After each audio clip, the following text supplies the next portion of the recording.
현미경 분석 1부 전체 공개의 픽 말씀을 드리도록 하겠습니다. 1번 경기로 들어온 FC 도쿄 대 세레스 오사카 경기인데 이 경기는 승패로 한번 갈라보도록 하겠습니다. 최근 경기력만 놓고 보면 세레소가 좀 더 유리하다고 볼 수 있겠지만 이번 회차 컨셉을 잡은 것이 바로 천적 데이터 그리고 홈발 체력 우위라고 보시면 되겠는데 이 FC 도쿄 같은 경우에는 최근에 리그 3연패 3경기에서 9실점을 당하면서 리그컵 포함하면 4연패 수렁에 빠져 있기 때문에 분위기가 굉장히 좋지 못하다고 보시면 되겠고 이 세레소 같은 경우에는 최근에 분위기가 상당히 좋습니다. J리그 기준으로 7경기 5승 1무 1패 상승세이고 J리그에서 30골을 넣으면서 득점이 가장 많은 팀이 이 세레소 오사카이기 때문에 공격력적인 측면에서도 세레소가 한 수 위라고 보시면 되겠습니다. 다만 FC 도쿄가 최근에 세레소 상대로는 5경기에서 2승 3무 무패 천적 면모를 보여주고 있다는 점과 FC 도쿄 같은 경우에는 주중에 FA컵 경기가 없었기 때문에 이 체력적인 우위가 있다고 보시면 되겠습니다. 따라서 FC 도쿄 역시 은근히 고춧가루를 뿌릴 가능성이 있어 보이고 세레소 같은 경우에는 득점은 선두이지만 실점 역시 두 번째로 많은 팀이기 때문에 FC 도쿄 역시 실점이 두 번째로 많다는 점에서 이 경기는 양 팀의 수비 불안감을 고려한다면 이 난타전 구도 속에서 승패가 갈리는 흐름이 있지 않을까 생각이 됩니다. 이번 시즌 첫 맞대결은 1대1 무승부가 나왔습니다. 당시에 세레소가 홈이었고 도쿄가 원정이었는데 경기 내용은 세레소가 근소하게 앞섰지만 확실히 FC 도쿄가 최근에 세레소 상대로 강한 천적 면모가 있었고 1대1 무승부가 나왔다고 보시면 되겠습니다. 이 세레소 오사카가 J리그에서 득점이 가장 많은 팀이라고 말씀을 드렸는데 지금 보시는 것처럼 세트피스 득점으로만 9골을 넣으면서 자신들의 전체 득점 중에서 30%를 세트피스로 넣었다고 보시면 되겠습니다.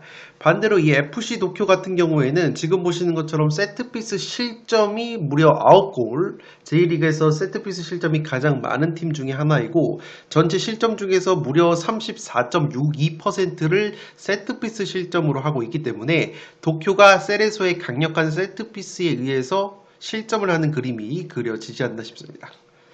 이 반대로 세레소 같은 경우에는 수비 상황에서 약점이 측면 수비라고 보시면 되겠습니다. 지금 보시는 것처럼 세레소 같은 경우에는 측면 크로스에 의해서 무려 9실점을 당하면서 세레소가 공격력은 좋지만 확실히 측면 수비 쪽에 약점을 드러내고 있는데 FC 도쿄의 측면 공격력이 영 시원치가 않습니다. 지금 보시는 것처럼 측면 크로스에 의한 득점이 딱 2골, 전체 득점 중에서 11%만을 이 측면 크로스에 의해서 하고 있고 크로스의 정확도 역시 FC 도쿄가 20개 팀 중에서 18개 팀 최하위권의 크로스 정확도를 보여주고 있기 때문에 측면 수비, 특히나 측면 크로스에 의해서 많은 실점을 하고 있는 세레소 입장으로서는 FC 도쿄의 떨어지는 측면 크로스 정확도와 득점 비중을 고려하면 세레소가 유리한 경기라고 보시면 되겠습니다.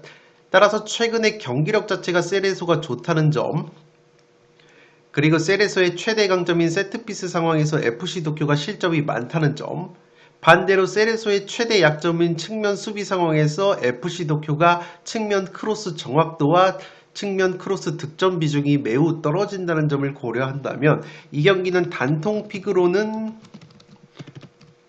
FC 도쿄의 단통 패를 추천드리는데 제가 앞서 말씀을 드린 것처럼 이번 회차 컨셉은 천적 데이터 그리고 체력적인 우위라고 말씀을 드렸기 때문에 체력적인 우위와 더불어서 천적 면모가 있는 FC 도쿄의 승리 이변까지 가져가면서 1번 경기는 승패로 한번 갈라보도록 하겠습니다.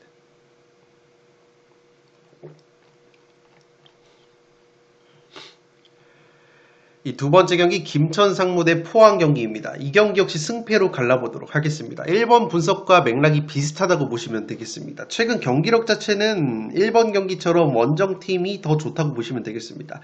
이 김천 상무 같은 경우에는 리그 4경기에서 2무 2패 승리가 없었는데 포항 같은 경우에는 3연승을 거두고 있습니다. K리그 5경기 기준으로 4승 1패 상승세이기 때문에 포항이 좀 더 분위기가 좋다고 보시면 되겠고 다만 1번 경기 분석과 비슷한 맥락으로 오히려 경기력이 최근 좋지 못한 김천 상무가 포항 상대로는 천적 면모가 있습니다. 이번 시즌 첫 맞대결 포항 원정에서도 2대1 승리를 거뒀는데 포항 상대로 4연승 포함해서 5경기 4승 1무 무패를 달리고 있기 때문에 이상하게 김천 상무가 포항만 만나면 상당히 강했다는 천적 데이터를 주목을 해주시기 바랍니다. 물론 최근 경기력 자체가 포항이 좋고 특히나 포항 같은 경우에는 부진했던 용병 공격수 조르지 선수가 서서히 감을 찾고 있습니다. 이 조르지 선수가 리그 2경기 연속골을 넣어주고 있는데 박건하 감독이 왼쪽 측면으로 활약을 하면서 조르지 선수가 왼쪽 측면에서 좋은 모습을 보여주고 있고 오른쪽 측면의 김인성 선수 역시 최근에 맹활약을 해주고 있다는 점, 그리고 공격수 이호재까지 리그 2경기 연속골이기 때문에 포항의 최전방 3톱에 이 컨디션이 상당히 좋다고 보시면 되겠습니다. 반대로 김천 상무 같은 경우에는 주축 자원들이 전역 혹은 전역 휴가 일정이 겹치면서 과도기에 들어갔습니다. 지난 3일에 7명의 선수가 이미 전역을 했고 17일 전역을 앞둔 5명 역시 전역 휴가로 인해서 출전 여부가 불투명하기 때문에 김천 상무 같은 경우에는 굉장히 주전 자원들이 대폭 교체가 될 것으로 보여서 조직력의 문제점을 드러낼 가능성이 있습니다. 특히나 주전 골키퍼 김동원과 수비수 조현택, 박승욱 선수가 전역 휴가로 인해서 출전이 불투명하고 주전 미드필더 서민우까지 전역 휴가로 불투명하기 때문에 수비와 미들 쪽의 코어라인 쪽에서 결장자가 상당히 많아 보이고 그렇게 된다면 김천 상무가 신병들이 대거 투입이 될 것으로 보이는데 물론 이등병의 패기로 인해서 굉장히 좋은 경기력이 나올 가능성이 있지만 갑자기 주축 자원들 멤버가 대거 바뀌기 때문에 확실히 조직력의 문제점을 드러낼 수 있는 김천 상무라고 보여져서 상당히 리스크가 커 보인다고 보시면 되겠습니다. 그래도 고무적인 것은 김천 상무의 플레이메이커 이동경 선수와 공격수 박상혁 선수가 컨디션이 나쁘지 않기 때문에 김천 역시 공격 쪽에서는 한 방을 보여줄 가능성이 여전히 있다고 보시면 되겠습니다. 살로 코멘트로 정리를 해드리면 최근에 김천 상무가 천적이라고 말씀을 드렸고 당시 포항 원정에서 2대1 승리를 거뒀습니다. 경기 내용 역시 점유율만 포항이 60% 이상 가져갔을 뿐 상당히 팽팽했던 경기 내용이었고 김천 상무가 최근 킬러 면모가 있다고 보시면 되겠습니다. 지금 보시는 것처럼 최근에 5경기에서 김천 상무가 포항 상대로 4승 1무 4연승이나 거두고 있기 때문에 이 천적 데이터를 무시할 수는 없을 것으로 생각이 되고 그렇기 때문에 최근 경기력 자체에는 포항이 좀 더 좋다는 점, 김천 상무가 천적 면모가 있다는 점을 고려한다면 1번 경기 분석과 맥락이 비슷하기에 저는 승패로 한번 갈라보도록 하겠습니다.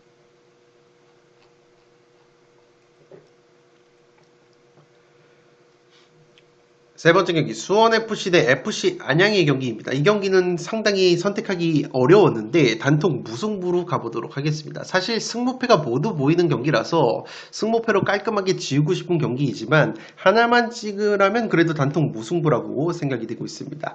먼저 수원 같은 경우에는 K리그에서 무승부가 가장 많은 팀 중에 하나이기 때문에 무승부의 가능성이 있어 보이고 특히나 수원FC가 원정에서는 9경기 4무 5패 이른바 원정 고자 느낌이 나지만 홈에서는 3승 3무 2패로 확실히 홈발을 받는 팀이라고 보시면 되겠습니다. 양팀의 1차전 맞대결 4월에 있었는데 안양이 홈에서 수원FC 상대로 3대1 완승을 거뒀습니다. 당시 통계를 보시면 슈팅 숫자 13대 14 기대 득점 1.98 대 1.27로 양팀이 상당히 난타전 구도가 나왔다고 보시면 되겠습니다. 그도 그럴 것이 이 안양 같은 경우에는 K리그에서 실점이 두 번째로 많은데 공격력 자체는 21골로 그래도 준수한 공격력을 보여주고 있어서 안양의 팀 컬러가 수비적인 축구보다는 확실히 공격적인 컬러가 강하기 때문에 1차전 난타전 구도가 나왔다고 보시면 되겠습니다. 최근 안양 같은 경우에는 그래도 K리그 2경기에서 1승 1무 무패를 달리면서 어느 정도 경기력 분위기 반전에 성공을 했습니다. 특히나 공격수 마테우스 선수가 리그 2경기 연속골 3골을 넣어주고 있어서 이 안양이 자랑하는 용병 공격자원 마테우스, 모따, 야고 선수의 컨디션이 나쁘지 않다고 보시면 되겠습니다. 특히나 1차전 맞대결에서 이 용병 트리오가 나란히 꿀맛을 봤던 안양이기 때문에 이번에도 용병 자원들의 활약이 기대가 된다고 보시면 되겠고, 이 수원FC 같은 경우에는 K리그에서 이 득점이 두 번째로 적지만 확실히 에이스 공격수 안데르손 선수의 컨디션이 좋기 때문에 수원FC 특유의 홈발 그리고 안데르손의 한 방을 고려한다면 안양의 수비 불안감을 고려했을 때 이 경기는 그래도 무승부가 가능성이 있지 않나 생각이 됩니다. 살롱 코멘트로 한 번 더 살펴드리면 지금 보시는 것은 홈 어드밴티지, 홈발 랭킹인데 이 수원FC가 K리그에서 홈 어드밴티지를 가장 많이 받는다고 보시면 되겠습니다. 특히나 공격 부문과 승점 획득 부문에서 홈발을 K리그에서 가장 많이 받는 수원FC이기 때문에 수원FC 특유의 홈발을 무시할 수는 없을 것으로 생각이 됩니다. 다만 공격적인 측면에서 보면 이 수원FC가 무득점 경기가 7경기로 가장 많은 팀이기 때문에 확실히 화력적인 면에서는 안양 쪽이 좀 더 앞설 것으로 보이기 때문에 수원FC의 홈발과 FC 안양의 공격 우위를 고려한다면 이 경기는 1대1이나 2대2 정도의 무승부가 합리적인 선택으로 보여지기 때문에 3번 경기 단통 무승부로 가보도록 하겠습니다.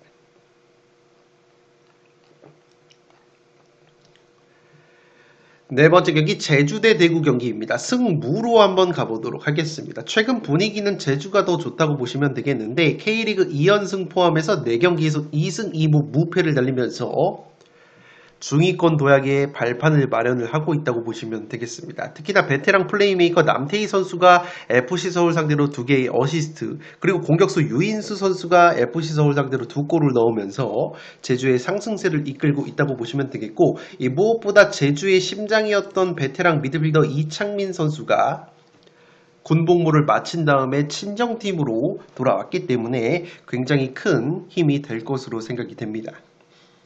이 대구 같은 경우에도 직전 광주와의 홈경기에서 1대1 무승부를 거뒀습니다. 최근에 경기력이 워낙 좋지 못하니까 감독이 교체가 되는데 김병수 감독 데뷔전이었던 광주전에서 1대1 무승부를 거뒀다고 보시면 되겠습니다. 이 김병수 감독 같은 경우에는 과거 이 강원 시절부터 이른바 병수볼, 굉장히 패스 축구를 하면서 주도적이고 공격적인 짜임새 있는 축구를 하기로 유명한데, 최근에 대구 상황이 워낙 좋지 못하니까 광주와의 데뷔전에서는 이 병수볼 색깔을 내기보다는 굉장히 실리적인 축구를 하면서 1대1 무승부를 거뒀고, 최근에 A매치 휴식 기간이었기 때문에 그래도 이 선수들과 김병수 감독이 전술 철학을 공유할 수 있는 시간이 조금은 있었기 때문에 이번 경기 같은 경우에는 대구가 어떤 축구를 들고 나오느냐에 따라 승패가 갈리지 않을까 생각이 됩니다.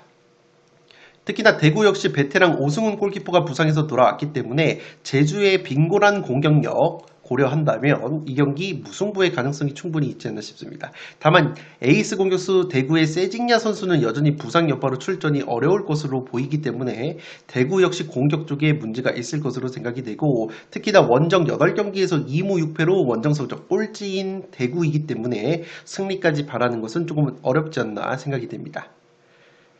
살롱 코멘트로 한 번 더 정리를 해드리면, 제가 오늘 큰 테마가 바로 천적 데이터라고 말씀을 드렸습니다.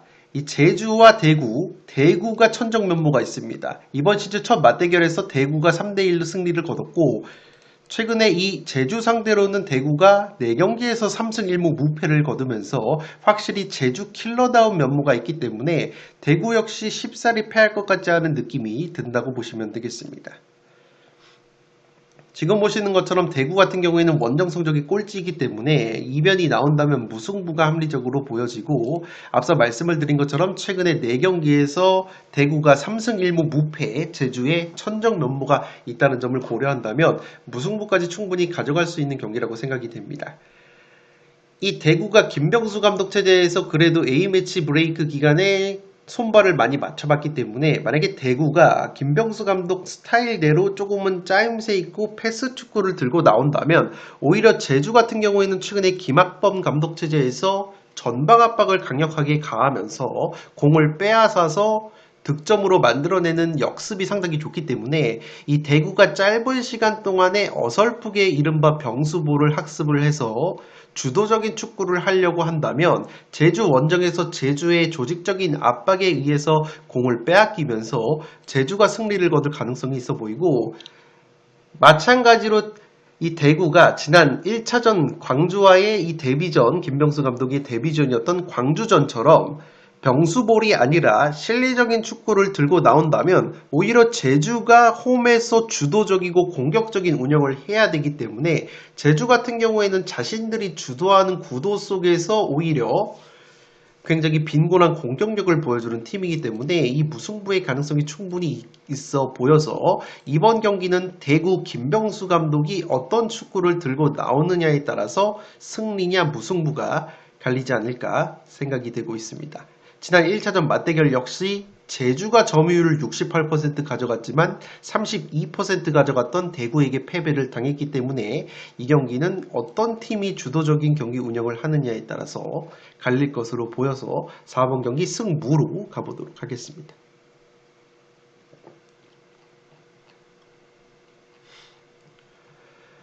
5번 경기 충남 아산 대 천안시티 경기입니다. 이 경기 충남 아산의 승리로 가보도록 하겠습니다. 천안시티 같은 경우에는 꼴찌로 쳐져 있습니다. 원정 7경기에서 7연패 중이고 득점과 실점 부문에서도 가장 최하위권의 기록을 보여주고 있는 천안이라고 보시면 되겠습니다.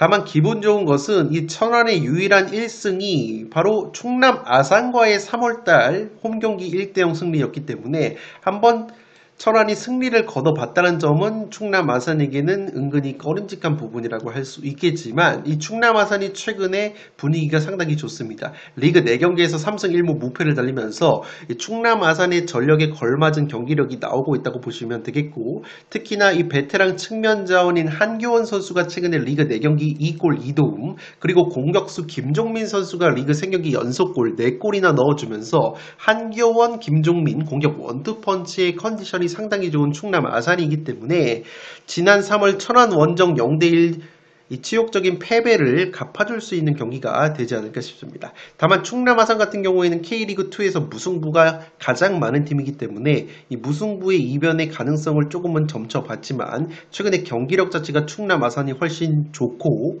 이 천안 같은 경우에는 현재 8연패 수렁에 빠져 있는 데다가 실점 역시 두 번째로 많고 리그 15경기에서 9골밖에 넣지 못하면서 득점이 꼴찌이기 때문에 이 충남 아산이 그래도 승리를 가져갈 가능성이 상당히 높지 않을까 생각이 되고 있습니다. 물론 1차전 맞대결 역시 충남 아산이 원정팀이었지만 경기를 주도했음에도 천안이 승리를 거뒀기 때문에 그러한 점은 참고를 해주시기 바라면서 최근 경기력만 놓고 보면 그래도 충남이 좀 더 유리할 것으로 생각이 되기 때문에 5번 경기 충남 아산의 승리로 가보도록 하겠습니다.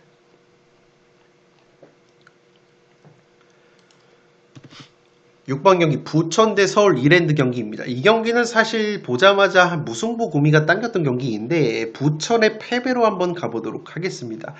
제가 부천의 패배로 가는 이유는 사실 양 팀의 전력이 비슷하다고 보여지지만 부천 같은 경우에는 이번 경기 핵심 용병 공격수 바사니 선수가 경고 누적으로 결정이 됩니다. 이 바사니 선수가 리그 4골 3도움으로 7골의 공격 포인트를 올려주고 있는데 물론 부천 같은 경우에는 몬타뇨나 갈레고 같은 다른 용병 자원들이 있지만 이 바사니 선수가 공격에서 차지하는 비중이 상당히 크다고 보시면 되겠습니다. 실제 지금 보시는 것처럼 부천에서 기회 창출 횟수가 가장 많은 37번을 기록하고 있는 것이 바로 이 바사니 선수이기 때문에 바사니 선수가 최전방에서 마무리뿐만 아니라 플레이 메이킹, 기회 창출 역할까지 해준다는 점에서 부천의 이 바사니 선수가 빠지게 된다면 이랜드가 좀 더 유리할 수 있는 경기라고 생각이 됩니다. 부천 같은 경우는 리그 3경기 1무 2패로 주춤하고 있는데 그래도 2패 상대가 인천, 수원, 삼성 최상위권 팀이었기 때문에 어느 정도 정상 참작이 가능할 것으로 보이는데 이랜드 같은 경우에도 전남 원정 1대1 무승부에 그쳤지만 최근에 용병 자원 에올레르 선수와 아이데이 선수의 컨디션이 준수하기 때문에 바사니가 빠지는 부천보다는 확실히 이랜드가 근소하게 유리할 수 있는 경기이지 않나 생각이 됩니다. 다만 양팀의 조직력 대비해서 이번 시즌에 실점이 양팀 모두 많은 편이라서 이 경기는 부천의 홈발을 고려한다면 이 승패로 갈라볼 수 있는 경기이고 저는 부천의 핵심 용병 자원인 이 바사니 선수의 경고 누적 결장 근거로 해서 부천의 단통 패배로 가보도록 하겠습니다.